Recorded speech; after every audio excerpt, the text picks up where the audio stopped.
The living room was full of music, laughter, and clinking glasses. Mark stood in the center, shaking hands, smiling wide. It was his night, his big promotion party. He had rented a beautiful apartment in Lekki just for this. Colleagues, friends, even distant cousins filled the space, all dressed sharp, praising him. Vanessa stood quietly in the corner, dressed in a simple but elegant gown. Her hair was neat, her face calm, but her eyes held something distant. She didn't belong to this party. Not really. She was there because Mark wanted her to be, like a decoration. Before the crowd arrived, Mark had pulled her aside into the hallway. "Vanessa," he said, fixing his cufflinks. "Just behave, please. My boss will be here. Don't embarrass me. Just serve drinks, smile, and keep quiet." Vanessa's heart sank. She looked at him, but he didn't meet her eyes. She nodded, not because she agreed, but because she was tired of fighting. She turned, picked up a tray with glasses, and walked into the room. People barely noticed her. She moved from one group to another, offering drinks, smiling softly. She was invisible, until she reached a man near the bar. Tall, bald, expensive suit. "Mr. Thompson, Mark's boss." "Drink, sir?" she asked politely, holding out the glass. The man looked up, took the glass, then froze. "Vanessa?" he said slowly. "Vanessa Okwara?" She blinked, confused. "It's me. You don't recognize me? From Vanguard PR Agency, 2012. The room went silent. Conversation stopped. Mark, who had been laughing with colleagues, turned toward the voice. He stared at Mr. Thompson, then at Vanessa. "Wait," Mark said, stepping forward. "You two know each other?" Mr. Thompson didn't answer. His eyes were still on Vanessa. "You were brilliant. You handled the Coca-Cola account like magic. My God, what are you doing here?" Vanessa said nothing. Her hands trembled slightly, but she didn't drop the tray. Mark looked at her, completely lost. "Coca-Cola? What is he talking about?" Vanessa looked up, her face calm but unreadable.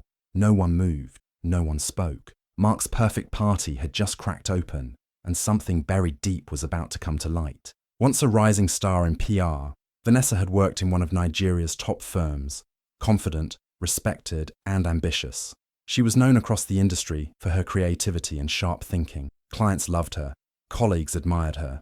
She had led some of the biggest campaigns in the country and was once called the future of African branding by her boss, Mr. Thompson. Then she met Mark. It was during a pitch for a new bank product. Mark was a junior analyst, quiet and charming. He watched her during the presentation, completely taken by her confidence. After the meeting, he approached her. He told her she spoke like she owned the room. They exchanged numbers, started talking, and quickly fell in love. Mark was sweet in the beginning, supportive. He brought her flowers after long meetings and sat through her late-night rants about clients. He said she inspired him. Within a year, they got married. That was when things began to change. Mark started making comments. Little things. "You work too much. When will we have time for family? A real wife should be at home, not running around with clients." At first, Vanessa laughed it off, but the comments grew louder, sharper. He didn't like her late nights. He didn't like her dressing for meeting. He didn't like the attention she got from other men in the industry. When she got pregnant, he used it to push harder. "You should resign," he said. "Focus on the family. We're building a home." Vanessa loved him. She believed him. She thought maybe stepping back wouldn't be so bad, just for a while. So she resigned. She thought it would only be for a few years. But time passed. The industry moved on without her. Her name faded from headlines. Her phone stopped ringing. Mark got promoted. He became more confident, more distant. At events, he introduced her as "my wife, Vanessa," and nothing more. No one knew who she had been. No one cared. She became a shadow in her own life. When she tried to talk about going back to work, Mark would say, "Why? I provide everything. You should be grateful." If she disagreed with him, he'd call her ungrateful or say she was trying to compete. She gave up arguing. She gave up trying. She gave up friends who still worked in PR. They made her feel like a ghost. At home, she cooked, cleaned, smiled, and stayed quiet. Mark liked it that way. But late at night, when everyone was asleep, Vanessa would open her old journals. She would read pages from her past, campaign ideas, notes from meetings, goals she had written for herself. Sometimes she cried. Sometimes she just stared at the pages, remembering who she used to be. She felt like she had died a little every year since leaving her job. She missed the sound of her own voice in a boardroom. She missed being seen. She missed being her. The night of the party, when Mark told her not to embarrass him, it wasn't the first time. He had said that before, at weddings, church events, even at home when they had guests. And every time, she obeyed. Every time she made herself smaller. But when Mr. Thompson looked at her and said her name, something shifted. He remembered. He saw her, not as Mark's wife, not as someone serving drinks, but as Vanessa Okwara, the brilliant mind he once mentored, the woman who once led a team of 20 and pitched million-dollar ideas.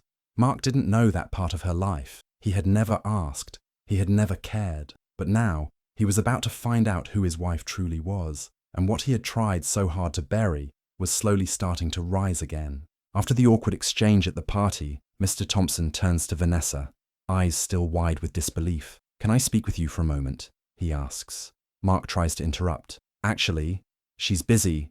It'll just take a minute," Mr. Thompson says firmly, already leading Vanessa to a quiet corner near the balcony. The music still plays, but the energy in the room has shifted. Whispers rise. People glance their way.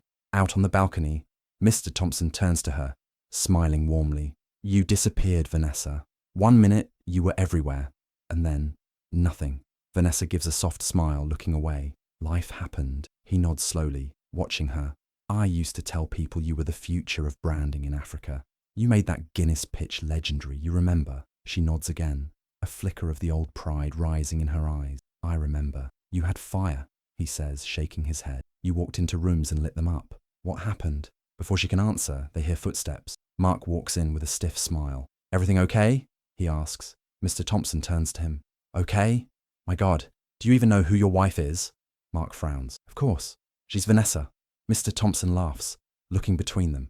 "You married the Vanessa Okwara. Do you know she was on the Forbes Women to Watch list in 2013? Mark's face tightens.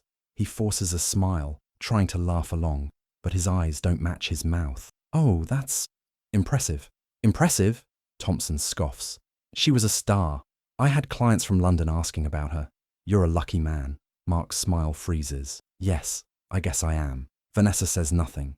She just stands quietly, feeling something deep inside her start to stir. Back inside, the party continues. But Mark doesn't. He stays distant, silent. His eyes follow Vanessa all night. At home, hours later, the door slams. Mark throws his keys on the table. His smile from the party is long gone. Vanessa walks in behind him, silent, calm. He turns to her, voice low and sharp. "You let me humiliate myself like that." She looks at him, confused. "Humiliate you? You stood there, letting that man make me look like a fool in front of everyone. Everyone knows now. They saw how shocked I was. Why didn't you ever tell me about your past?" Vanessa takes a deep breath. "You never asked." He bangs his hand on the dining table. "That's not the point." She flinches slightly, but doesn't step back. Mark's voice rises. "You let me believe you were just some housewife. Do you know how stupid I looked, standing there, hearing about Forbes lists and Guinness campaigns like some idiot?" Vanessa speaks quietly, firmly. "You didn't want to know. You wanted me quiet. You never once asked who I was before I became your wife, and I gave it all up for you." He stares at her, breathing hard. "You could have told me," he mutters, almost to himself. She takes a step forward. "And would it have mattered? Would it have changed anything?" Mark doesn't answer. "I stayed quiet," she continues, her voice steady. "I gave up my job, my voice, my dreams, because you made me feel like that's what a good wife does. I made myself small so you could feel big. You think this is my fault?" He snaps. She doesn't yell. She doesn't cry. She just says, "You needed me silent to feel like a man." That hits him harder than anything. He moves toward her, angry, his hand twitching like he might strike the table again, or worse. But she doesn't flinch. She looks him in the eye. Then she turns and walks away, slowly, without fear, without apology. Mark doesn't follow. For the first time in years, Vanessa's steps feel light. Her silence is no longer submission. It's power. Something inside her is waking up. And Mark, he stands alone in the middle of the living room, not the man in control anymore, but a man losing grip on the life he thought he built. This is the night everything starts to change. He begins digging into Vanessa's past. Late at night, after she falls asleep, Mark sits with her old laptop, opening folders. searching names. He finds old articles with headlines like, "Meet the woman rebranding Nigeria," photos of Vanessa on stages, holding plaques, surrounded by cheering colleagues, a video of her giving a TEDx talk. Her voice is strong, clear, brilliant. He watches it twice, then slams the lid shut. He accuses her the next morning. "You've been hiding things from me," he snaps, waving a printout, "acting like some poor victim when you were out here living like a queen before me." Vanessa stares at him across the breakfast table. "I didn't hide anything. You never wanted to see. At least I'm not pretending to be someone I'm not," he mutters. That day at work, Mark notices a shift. Mr. Thompson calls him in, but instead of talking about bank numbers, he asks, "Do you think Vanessa would consider consulting again?" Mark freezes. "Excuse me, for the new GLO rebrand, we could use someone with her mind." Mark forces a smile, but the sting burns deep. He walks out of the office feeling smaller. Meanwhile, Vanessa sits quietly in her car outside the PR office. Mr. Thompson had emailed her after the party. He asked if she'd consider consulting, just part-time. At first, she deleted the message. Then, she opened it again, read it twice. Now she's here, heart pounding. She walks in. The receptionist recognizes her immediately. "Miss Okwara," she says, "we've missed you." Something lights up inside Vanessa. 2 weeks later, she starts work. Just 2 days a week, just consulting. She doesn't tell Mark, not yet, but secrets don't stay secrets for long. Mark finds out through a colleague's wife. He storms into the house that night, holding her ID badge. "You're working again?" he demands. Vanessa closes her journal calmly. "Yes, you didn't think to discuss it with me. You don't discuss things. You decide. I'm done with that." His face turns red. "This house runs on my money, my name, my time. If you start working, what happens to the kids? The home?" She looks him straight in the eye. "The kids are in school. The home runs fine. You just don't like that I'm choosing myself again." He throws the badge across the room. It hits the wall. "I won't allow this. You don't get to allow me," she says quietly. He yells, slams the door to the bedroom, breaks a lamp. That night, she sleeps in the guest room. She locks the door. The fights don't stop. Every conversation turns to blame. He accuses her of thinking she's better than him, of trying to humiliate him in public, of choosing strangers over her own husband. She no longer cries. She's tired of explaining herself to someone who refuses to hear. Mark's family hears about it. His mother calls, her voice sharp. "Vanessa, what's this I hear? You're working again. You know how men are. You're provoking him." His aunt chimes in. "You used to be such a humble girl. Now look, you're changing." She listens quietly, says thank you, ends the call. Later, her sister Rita visits. They sit on the couch, drinking tea. "I told Mummy you're doing the right thing," Rita says. "You remember what you told me that day? I feel like I'm disappearing." "You said that." Vanessa nods slowly. "I did." Rita puts her hand on her shoulder. "Then come back, fully." That night, Vanessa walks into Eli's room to say goodnight. He's sitting on his bed, holding a school tablet, quiet. "Mum?" he says suddenly. "Yes? Why do you let Dad talk to you like that?" She stops, blinks, tries to steady her breath. "I hear him yelling," Eli says. "Sometimes I hear you crying in the other room. You don't think I notice, but I do." Vanessa sits beside him. "I'm sorry, baby. You always tell me to speak up if someone disrespects me," he says. "So why don't you?" The words pierce deeper than anything Mark ever said. She hugs him tightly, holds him until he sleeps. Then she goes to her journal. She writes one sentence. "I forgot who I was, but I'm remembering now." Mark arrives at Mr. Thompson's office uninvited and barges past the assistant, ignoring her protests. Thompson is in the middle of a Zoom call, but holds up a finger and ends it calmly. "Mark," he says, folding his arms. "This is unexpected." Mark forces a smile. "I just wanted to clear some things up. About Vanessa." Mr. Thompson gestures for him to sit, but his tone is cool. "Go ahead." Mark leans forward. "Look, I know she's good, but she's rusty. And honestly, it's been a while. She might not be the right fit long term." Thompson doesn't blink. "Rust fades. Brilliance doesn't." Mark presses on. "She's not as invested as she seems. This whole thing is temporary for her." Mr. Thompson's voice sharpened. "You might be the manager now, Mark, but your wife, she's a legend in this industry. I watched her carry million-naira campaigns on her back while you were still pushing spreadsheets." Mark tries to interrupt, but Thompson raises a hand. You should have protected her brilliance, not buried it. We lost her once. We're not losing her again. There's a long silence. Mark stands. Thank you for your time. He walks out stiffly, boiling. That night, the moment Vanessa steps through the door, Mark is already pacing the living room. His shirt is untucked, his tie thrown across the couch. So, this is what we're doing now? He says loudly. You go behind my back again? She drops her bag slowly. What are you talking about? You went to him directly. Made me look like a fool again. He treated me like some nuisance. Do you enjoy that? She sighs. I didn't go behind your back. I took an opportunity. You emasculate me in front of my boss. You sabotage me at work. You parade around like some queen trying to steal my moment. That's when she snaps. Your moment, she says, voice shaking.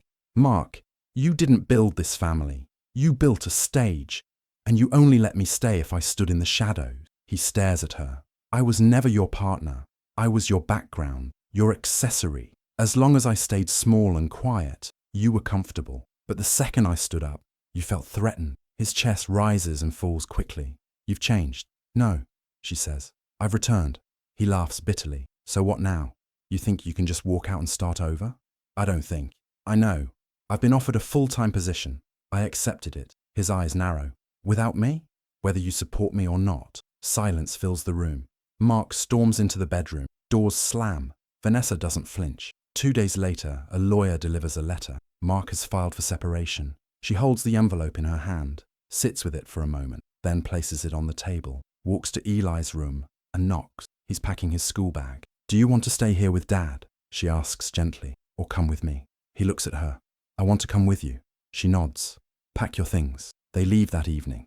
No screaming, no drama, just quiet steps and a closed door. Mark stands by the window as they drive off. No one says goodbye. The house is silent. The echo of his voice has no one to land on. He looks around at the rooms, spotless, cold, full of trophies and framed degrees. But no laughter, no life, no warmth. He got the last word and lost everything. Vanessa now works full-time. Her mornings are filled with strategy meetings and campaign reviews. Her voice carries in boardrooms again, confident and clear. She mentors younger women in the firm, reminding them to never shrink themselves to fit into someone else's world. Her smile is real now, not forced. Her laughter comes easily. At home, she and Eli share quiet, peaceful evenings. He's doing better in school, more focused, less anxious. He brags about her to his friends. My mum's a branding expert, he says with pride. She used to be on Forbes. Vanessa hears it once from the kitchen and smiles, a soft warmth in her chest.